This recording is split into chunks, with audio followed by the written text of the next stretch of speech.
जीवन में कोई भी महत्वपूर्ण कार्य संकल्प शक्ति के बगैर असंभव है, इसीलिए अपने भीतर संकल्प शक्ति का विकास करो। ऐसी सिख गौतम बुद्ध ने कई सालों पहले उस वक्त की पीढ़ी को क्यों दी थी, इसके पीछे का रहस्य क्या है? आज इसी रहस्य के बारे में हम गौतम बुद्ध की कहानियों के माध्यम से जानेंगे। तो बिना देर किए चलिए उन कहानियों की शुरुआत करते हैं। पहली कहानी, जिस व्यक्ति में होता है ये गुण, उसके सामने झुक जाती है सभी शक्तियां। एक बार महात्मा गौतम बुद्ध अपने शिष्यों के साथ किसी पर्वतीय स्थल पर ठहरे थे।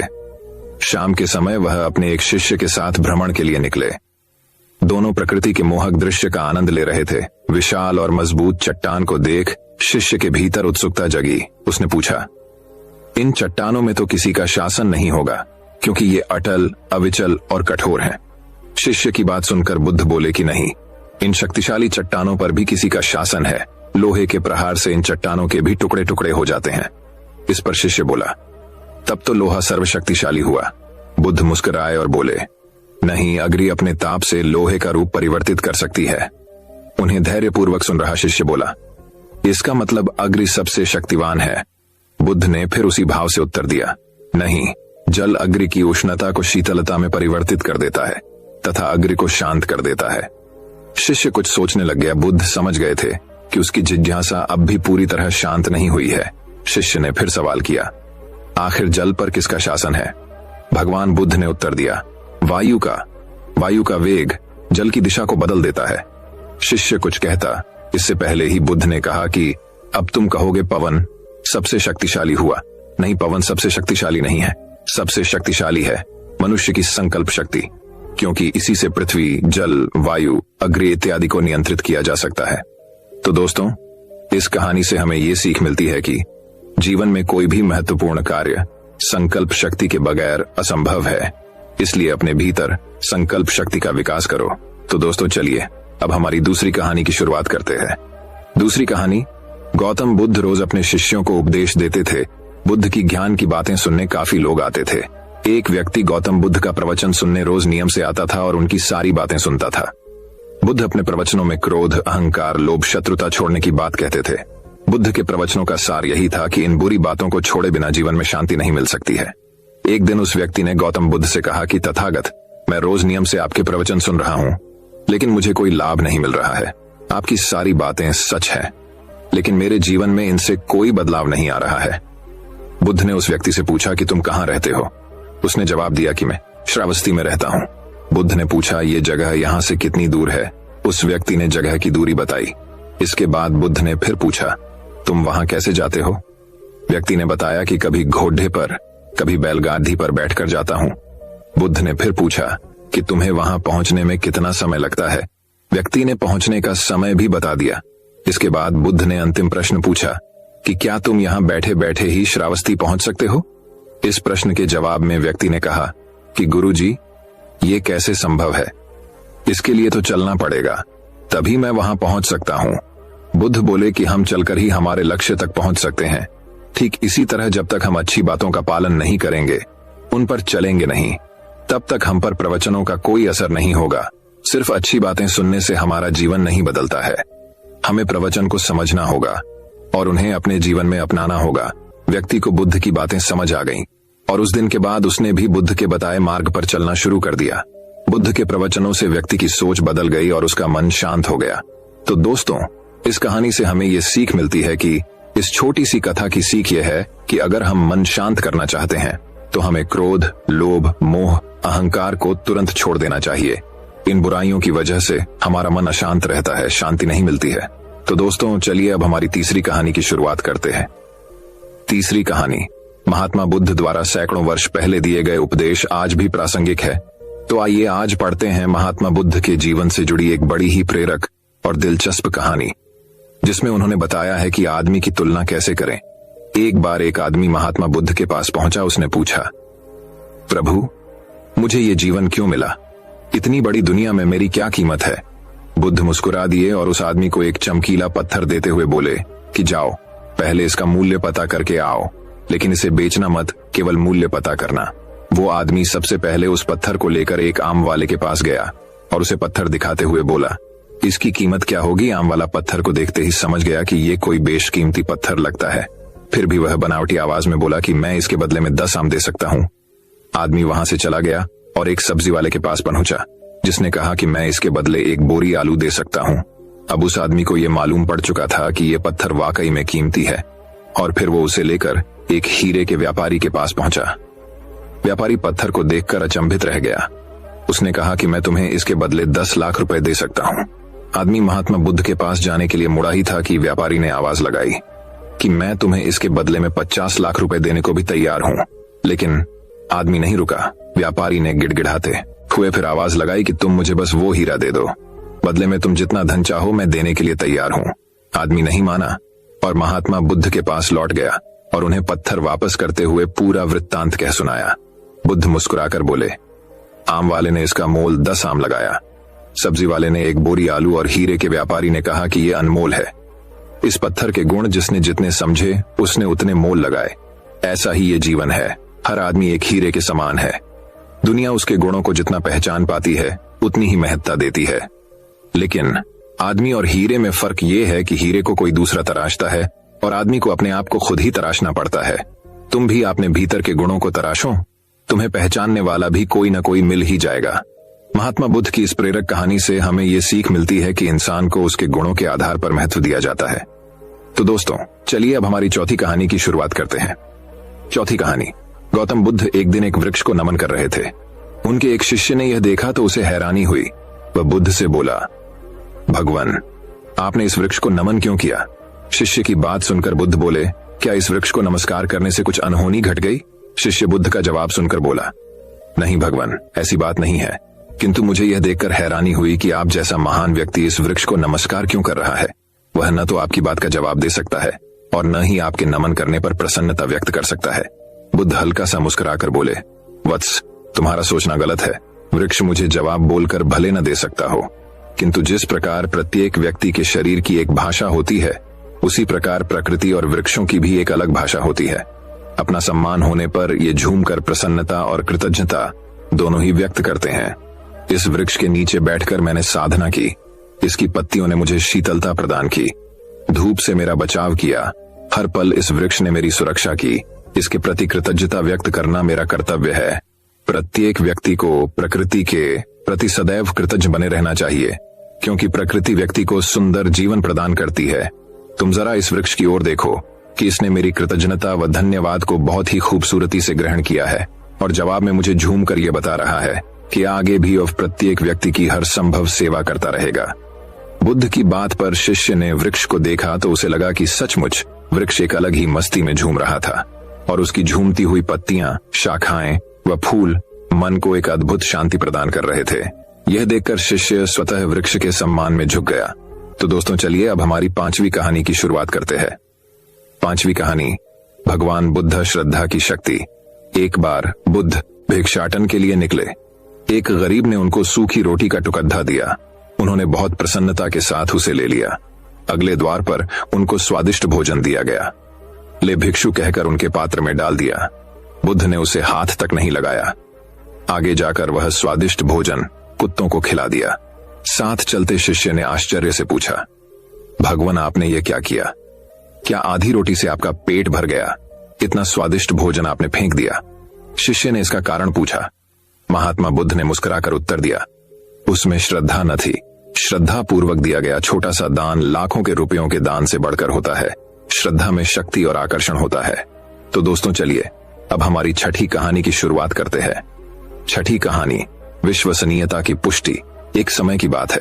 एक छोटे से गांव में एक किसान राम नाम का व्यक्ति रहता था। राम मेहनत और ईमानदारी के लिए जाने जाते थे। उसके पास एक छोटी सी जमीन थी जिस पर वह विभिन्न फसलें उगाता था। एक दिन जब वह अपनी खेती कर रहा था, उसने जमीन पर एक छोटी सी पर्स पाई। वह उसे रवाना करता है और बोहत में मिलता है। राम आश्चर्यचकित थे और उन्हें यह पता नहीं चला कि क्या किया जाए। उसे पता था कि पैसे उसके पास नहीं हैं, लेकिन उसे रखने का मन था। बहुत सोच विचार के बाद राम ने गांव में पर्स के बारे में निर्णय लिया।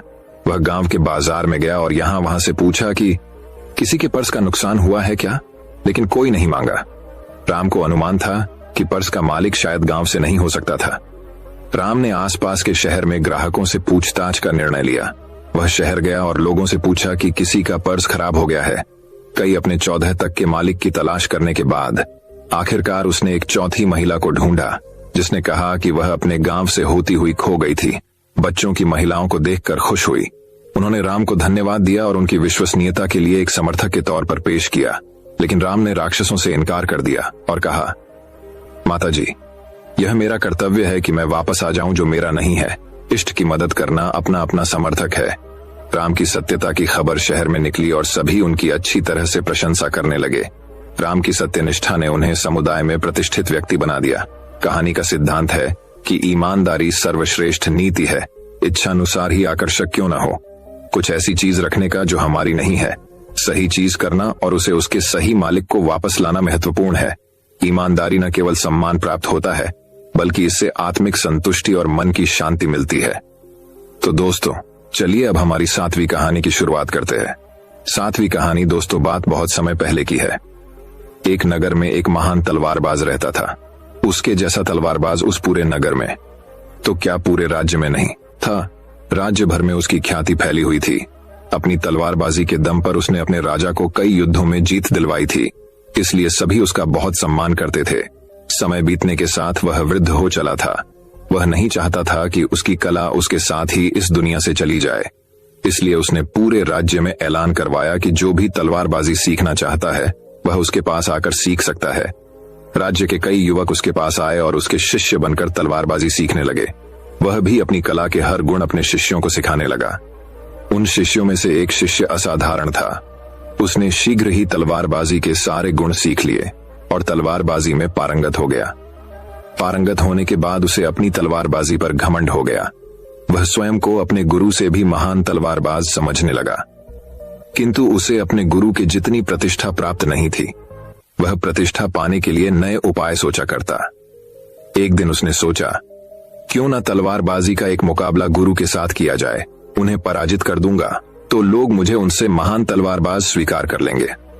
उसने अपने वृद्ध गुरु को तलवारबाजी की चुनौती दे दी। गुरु ने वह चुनौती स्वीकार कर ली। 7 दिन बाद दोनों में मध्य तलवारबाजी का मुकाबला नियत किया गया। पूरे राज्य में इस मुकाबले की चर्चा थी, यहाँ तक कि राज्य के राजा भी वह मुकाबला देखने को आतुर थे। शिष्य को अपनी तलवारबाजी पर पूरा भरोसा था, किंतु दिन गुजरने के साथ उसका यह भरोसा कम होने लगा। उसे लगने लगा कि गुरु ने अवश्य तलवारबाजी की एक न एक विधा उसे नहीं सिखाई होगी।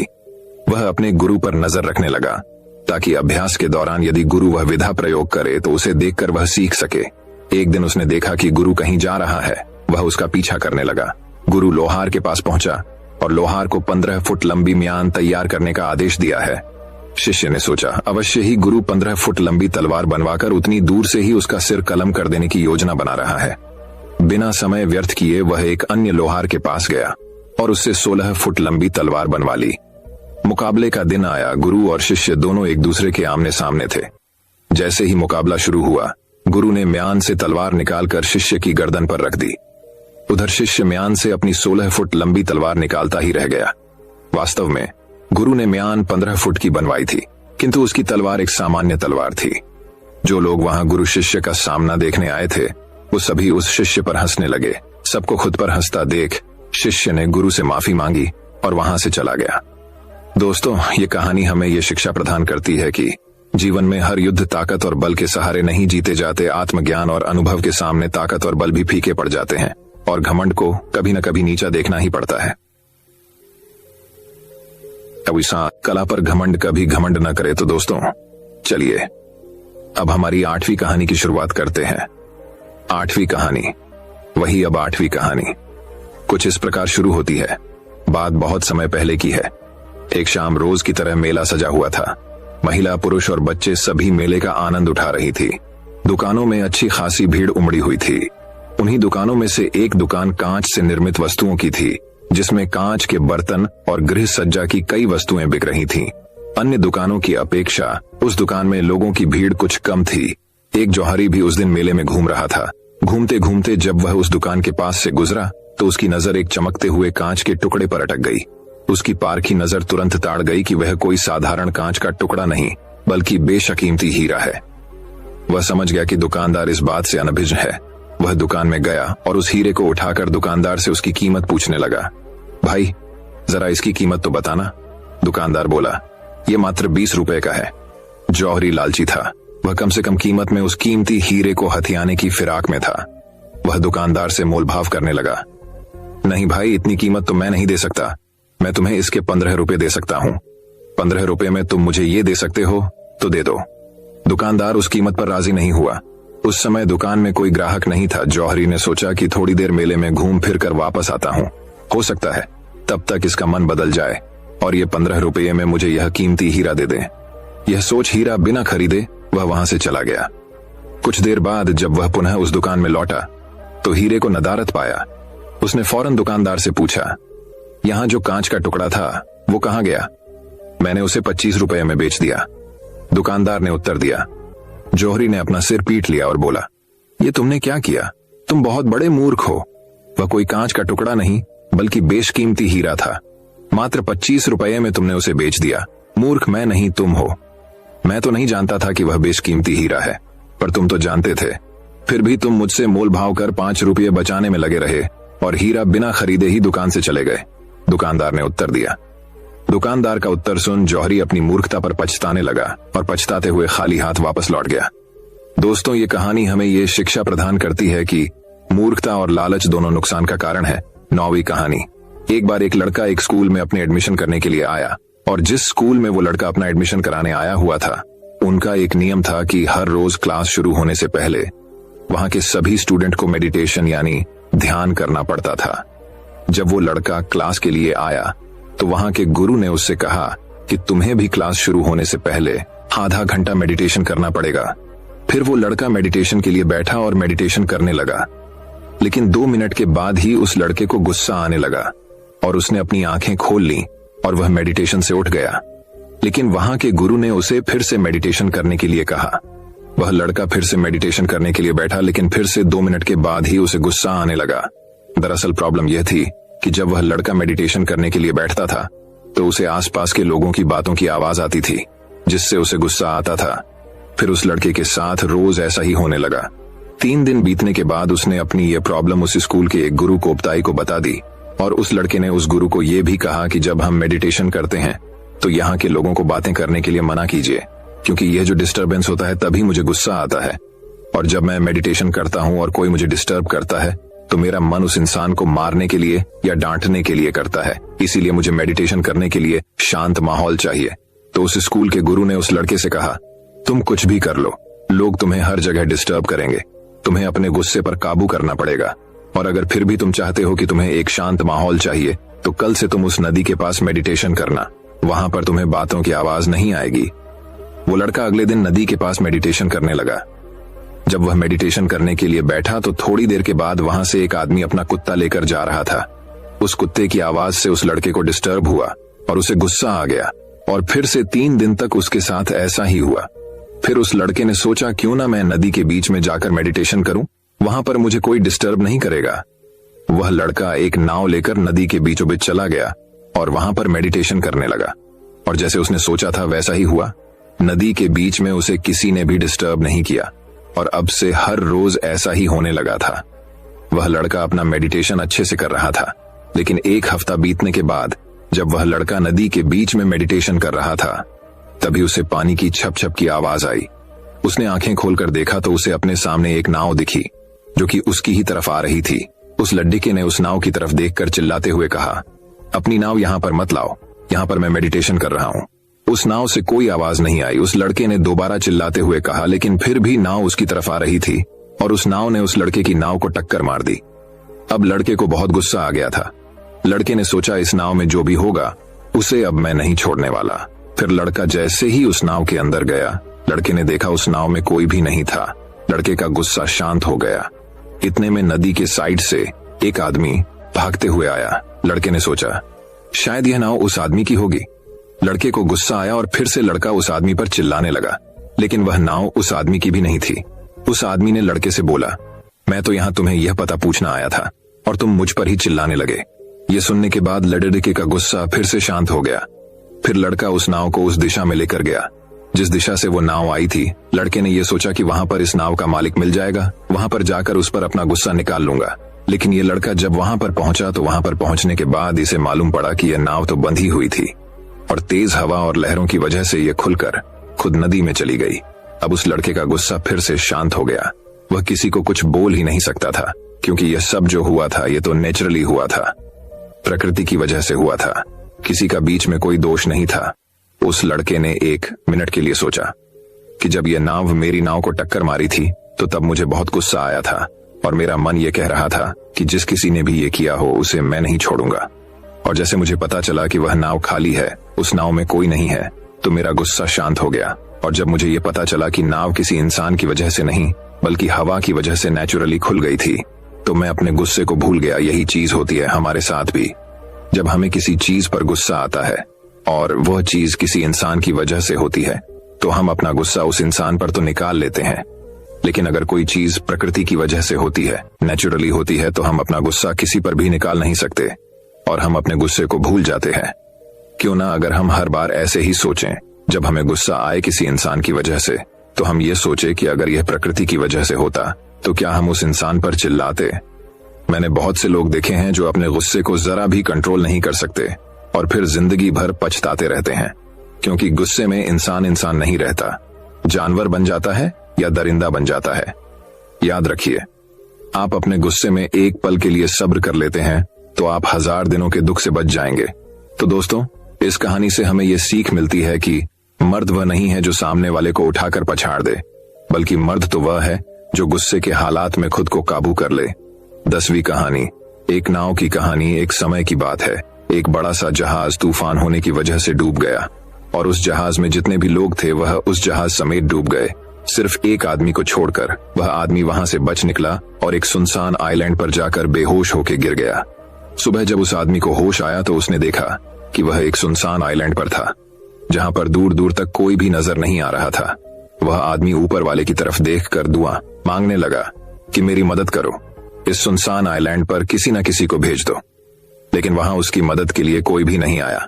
दिन गुजरते गए और वो आदमी रोज ऊपर वाले से मदद के लिए दुआ करता रहता। फिर कुछ दिनों बाद उसने दुआ करना ही छोड़ दिया। उस आदमी ने वहां से बचने की उम्मीद ही खो दी। उसका सब्र टूट चुका था। तभी उस आदमी ने लड़कियां इकट्ठा की और उनसे एक टेंट बनाए। उसने नारियल के पेड़ से बहुत सारे नारियल तोड़े और खाने के लिए मछलियां पकड़ने लगा। पूरी 15 से 20 दिन निकल चुके थे और उस आदमी ने यहां से निकलने की पूरी उम्मीद खो चुकी थी। इसीलिए उसने तकरीबन 20 दिन की मेहनत के बाद वहीं पर एक लड़कियों का घर बना लिया था। एक दिन जब वह जंगल में नारियल तोड़ने के लिए गया और वापस आया तो उसने देखा कि उसने जो घर बनाया था उसमें आग लग चुकी थी और वह घर पूरी तरह से जलकर राख हो गया था। तभी उसने ऊपर वाले की तरफ देखा और कहने लगा कि मैंने आपसे मदद मांगी तो आपने मेरी मदद नहीं की। फिर जब मैं रहने के लिए एक घर बनाया तो आपने उसे भी जला दिया। वह आदमी सारी रात ऊपर वाले को कोसता रहा और वहीं सो गया। जब वह सुबह उठा तो उसने देखा कि एक बहुत बड़ा जहाज उस आइलैंड के किनारे पर खड़ा हुआ है। वह आदमी यह देखकर बहुत खुश हो गया और तुरंत जहाज पर चढ़ गया। जब उसने पायलट से पूछा कि उन्हें कैसे पता चला कि वह इस सुनसान आइलैंड पर है, तब पायलट ने कहा कि कल तुमने जो आग जलाकर हमें सिग्नल भेजा था उसी की वजह से हम आइलैंड पर आए हैं। तभी उस आदमी ने कहा कि मैंने तो कोई सिग्नल नहीं भेजा था। तभी वह आदमी सोचने लगा और उसे याद आया कि रात में जो उसका टेंट जल गया था, जो उसने घर बनाया था जो जल चुका था, शायद उसी की वजह से ये लोग यहाँ पर आए हैं। तभी वह आदमी ऊपर देखकर खुशी से चिल्लाने लगता है। सेम चीज हमारे साथ भी होती है। हम सब रोज कई सारी प्लानिंग करते हैं और अगर चीज हमारी प्लानिंग के हिसाब से नहीं होती है तब हम बौखला जाते हैं। किसी चीज को लेकर हमारी उम्मीद पूरी तरह से टूट जाती है। हमारा सब्र हमें आवाज देने लग जाता है और हम ऊपर वाले को ब्लेम करने लग जाते हैं, लेकिन आपको नहीं पता कि उसका प्लान आपके लिए क्या है। आप उसका अंदाजा भी नहीं लगा सकते। वह लाखों करोड़ों लोगों की जिंदगी चलता है। उसे सब पता है कि कब किसे क्या देना है और क्या नहीं। भी आपकी लाइफ में बड़ा हो रहा हो, जब चीजें आपके हिसाब से नहीं हो रही हो, तब उस पर भरोसा रखना। उसके पास जरूर आपके लिए कोई प्लान है। वह दूसरा दरवाजा खोले बिना पहला दरवाजा बंद नहीं करता। कभी भी उम्मीद मत छोड़ना। 11वीं कहानी। एक वक्त की बात है, एक बहुत बड़ा कामयाब आदमी जो बहुत बड़ा बिजनेसमैन था, वह एक पार्क में बहुत ही उदास बैठा हुआ था। इतना उदास जैसे उसका सब कुछ खत्म हो चुका हो। लेकिन सच्चाई यह थी कि शायद ही कोई दूसरा इंसान उस शहर में उसकी जितना कामयाब था। और उसके पिता भी पास ही में टहल रहे थे। वो उसे उदास देखकर उसके पास आकर बैठ गए और उसे उदास होने की वजह पूछी। उसने उदास होने की वजह जब अपने पिता को बताई, मुझे लगता है कि हम सबके उदास होने की वजह भी ज्यादातर वही होती है। उसने कहा कि मैं जब स्कूल में था तब मुझे लगता था कि जब मैं फर्स्ट पोजीशन पर आऊंगा तो मुझे बहुत खुशी होगी। तो मैं फर्स्ट पोजीशन पर आया, लेकिन 2 दिन तक खुशी हुई, फिर सब नॉर्मल। फिर मुझे लगा कि अगर मैं स्कूल पास कर जाऊंगा तब लाइफ बहुत अच्छी हो जाएगी। वो भी पास कर गया, फिर भी सब नॉर्मल रहा। उसके बाद लगा ग्रेजुएट हो जाऊंगा तब लाइफ अच्छी हो जाएगी, ग्रेजुएट भी हो गया, फिर भी लाइफ नॉर्मल। उसके बाद मुझे लगा कि मैं अच्छी नौकरी हासिल कर लूंगा तब लाइफ अच्छी हो जाएगी, अच्छी नौकरी भी हासिल कर ली, लेकिन 2 दिन की खुशी, फिर सब नॉर्मल। उसके बाद लगा कि शायद सैलरी कम है, अगर सैलरी बढ़ेगी और प्रमोशन मिलेगा तब फैमिली के साथ कहीं घूमने जाऊंगा, तब वह खुशी मिलेगी। लेकिन सैलरी भी बढ़ गई, बिजनेस भी शुरू कर दिया, लेकिन उस तरीके से घूमने जा ही नहीं पाया और फिर बिजनेस को बढ़ाने में उलझ गया। और ऐसी कितनी तरह की खुशियां हैं जिनका मैं सिर्फ इंतजार ही करता रह गया, लेकिन वह कभी आई ही नहीं। और अब ऐसा लगता है कि वह खुशियां शायद कभी आएंगी ही नहीं, क्योंकि इतना सब कुछ मिलने के बाद भी नहीं आई तो आप कहां से आएगी। ये सब सुनने के बाद उसके पिता उसकी बात समझ गए और उसे उसी पार्क के पास एक बगीचे में ले गए जहां पर बहुत सारे तरह तरह के फूलों की लंबी लाइन थी। उसके पिता ने उससे कहा कि मैं तुम्हें तुम्हारी बात का जवाब बाद में दूंगा, पहले इधर आओ और एक काम करो। ये जो फूलों की लाइन है, तुम्हें इसके साइड से चलना है और इन फूलों में से सबसे अच्छा दिखने वाला फूल तोड़ कर लाना है।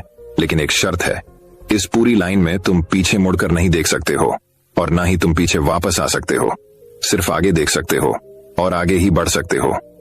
अब उस आदमी ने उन फूलों की लाइन के साइड से चलना शुरू किया। बहुत सारे अच्छे अच्छे फूल उन फूलों की लाइन में लगे हुए थे, अलग अलग कलर के, अलग अलग खुशबू के। तो वो आदमी जब भी किसी फूल को तोड़ने के बारे में सोचता तो उसे लगता कि शायद आगे अभी बहुत लंबी लाइन लगी हुई है, इससे भी सुंदर और इससे भी बढ़िया फूल आगे मिल जाएगा। तो इसलिए वह उस फूल को छोड़कर वहां से आगे बढ़ जाता। अब वह पीछे जा नहीं सकता था और आगे लाइन छोटी होती जा रही थी। तो ऐसा करते करते वो उस लाइन के आखिर में पहुंच गया जहां पर थोड़े ही फूल थे और उनमें से भी ज्यादातर मुरझाए हुए थे। 12वीं कहानी। एक समय की बात है, एक कारपेंटर था जो बहुत अच्छे अच्छे घर बनाया करता था। वह अपने बॉस का सबसे अच्छा कारीगर था। उस कारपेंटर के जैसा घर पूरे शहर में कोई नहीं बन सकता था। जब भी कोई इंसान उसके हाथ से बना हुआ घर देखता तो वो उसकी बड़ी तारीफ क्या करता। यह कारपेंटर 40 साल से अपने बॉस के लिए काम कर रहा था। अब उसकी उम्र 60 साल की हो गई थी। उसने सोचा कि मुझे अब रिटायरमेंट ले लेनी चाहिए, तो वो अपने बॉस के पास पहुंचा और बॉस से कहा कि बॉस, मुझे अब रिटायरमेंट चाहिए।